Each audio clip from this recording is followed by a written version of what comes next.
Hello दोस्तों, आपका स्वागत है राधेश्याम स्टडी वीडियोस में। और आज मैं आपके साथ शेयर कर रही हूँ शिक्षण अभिवृत्ति के अंतर्गत शिक्षण के चरण, शिक्षण के स्तर, शिक्षण की प्रकृति। तो आज हम इसके अंतर्गत पढ़ेंगे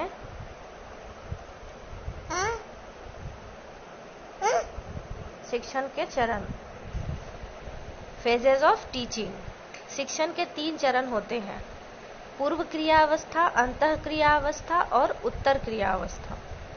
1 नंबर पूर्व क्रिया अवस्था में हम देखते हैं, इसमें शिक्षण के लिए योजना तैयार की जाती है। शिक्षक छात्रों को ज्ञान प्रदान करने के लिए शिक्षण की योजना बनाता है और पढ़ाने की तैयारी करता है। इस अवस्था में वे सभी क्रियाएं आती हैं जो शिक्षक कक्षा में जाने से पूर्व करता है। इस अवस्था को शिक्षण नियोजन अवस्था भी कहते हैं। शिक्षण की इस अवस्था में शिक्षक शिक्षण योजना का चयन करता है, उसका नियोजन करता है, जिससे अपने उद्देश्यों को वह प्राप्त कर सके। शिक्षक अपने शिक्षण को सुनियोजित तथा सफल बनाने के लिए निम्नलिखित क्रियाएं करता है: शिक्षण के उद्देश्यों को निर्धारित करना, पाठ्य वस्तु के संबंध में निर्णय लेना, पाठ्य वस्तु के अवयवों की क्रमबद्ध व्यवस्था, युक्तियों एवं प्रविधियों के संबंध में निर्णय, पाठ्य वस्तु के लिए युक्तियों का विकास करना।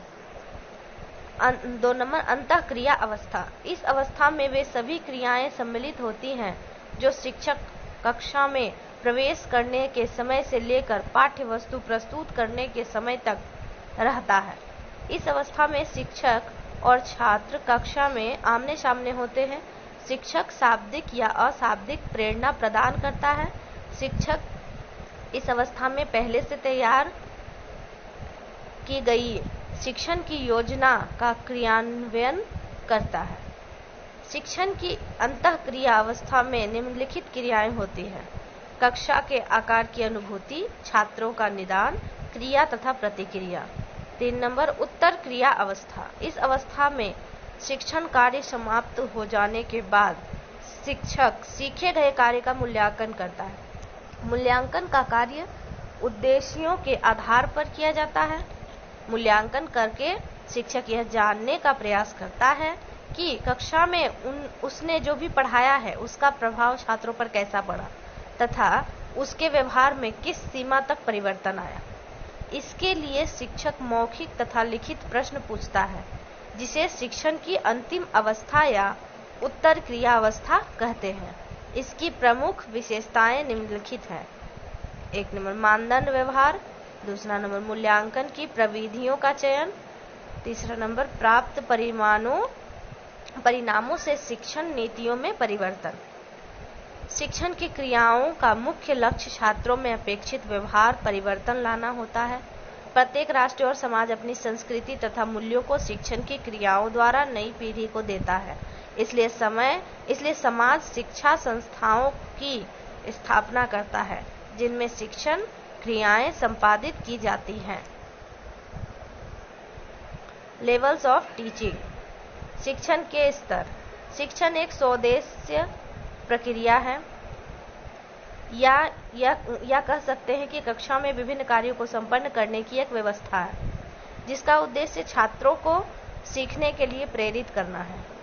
शिक्षक और सीखने का घनिष्ठ संबंध है। यहाँ तक कि शिक्षण सीखने का ही एक प्रत्यय माना जाता है। शिक्षण प्रक्रिया के अंतर्गत पाठ्य वस्तु एक महत्वपूर्ण उपागम है, जिसके बिना शिक्षण नहीं किया जा सकता। एक ही पाठ्य वस्तु को शिक्षण अधिगम परिस्थितियां विचारहीन से अधिक विचारपूर्ण स्थिति तक विस्तृत करती हैं, अर्थात शिक्षण के ज्ञान उद्देश्य से लेकर मूल्यांकन उद्देश्यों तक की प्राप्ति की जाती है।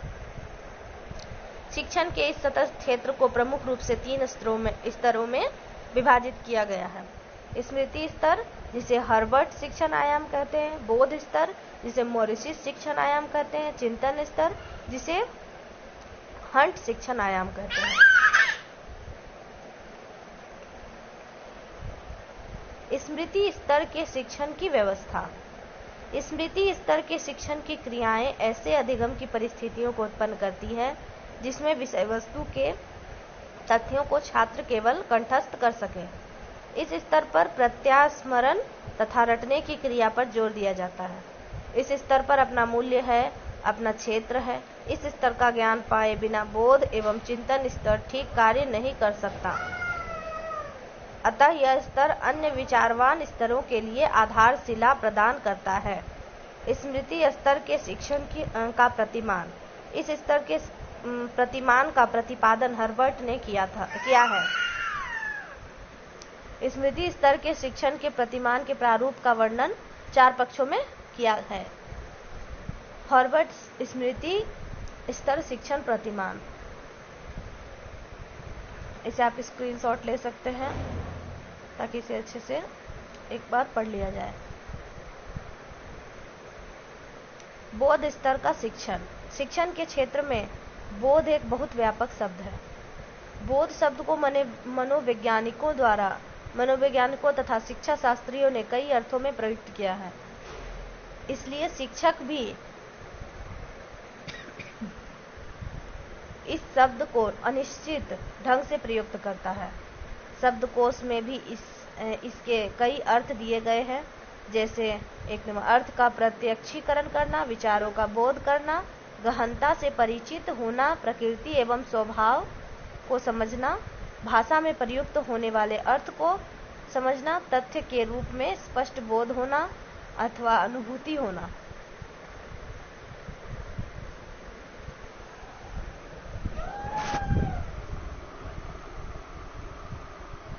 बोध स्तर के शिक्षण के लिए आवश्यक है कि इसमें पूर्व स्मृति स्तर पर शिक्षण हो चुका हो।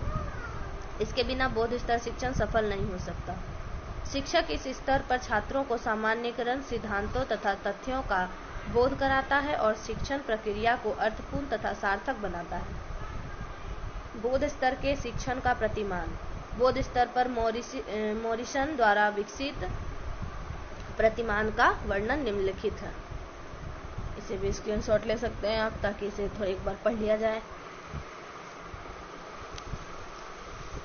अब है तीसरा, चिंतन विमर्शी स्तर का शिक्षण।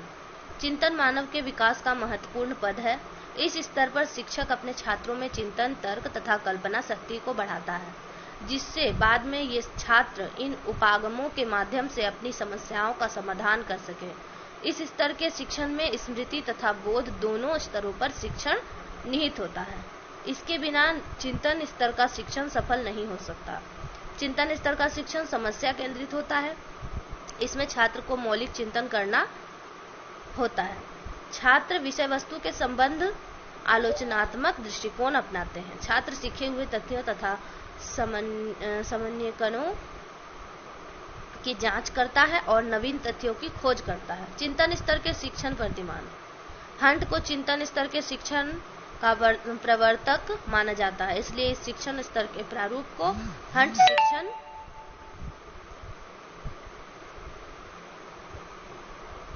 प्रतिमान कहा जाता है। चिंतन स्तर के शिक्षण प्रतिमान के प्रारूप का अध्ययन 4 सोपानों में किया जा सकता है, जिसे आप यहाँ देख सकते हैं। Nature of teaching. शिक्षण की प्रकृति। शिक्षण की प्रकृति को हम निम्नलिखित रूप में समझ सकते हैं। शिक्षण एक अंतः प्रक्रिया है जो शिक्षक तथा छात्रों के मध्य विशेष कार्य के लिए संचालित होती है।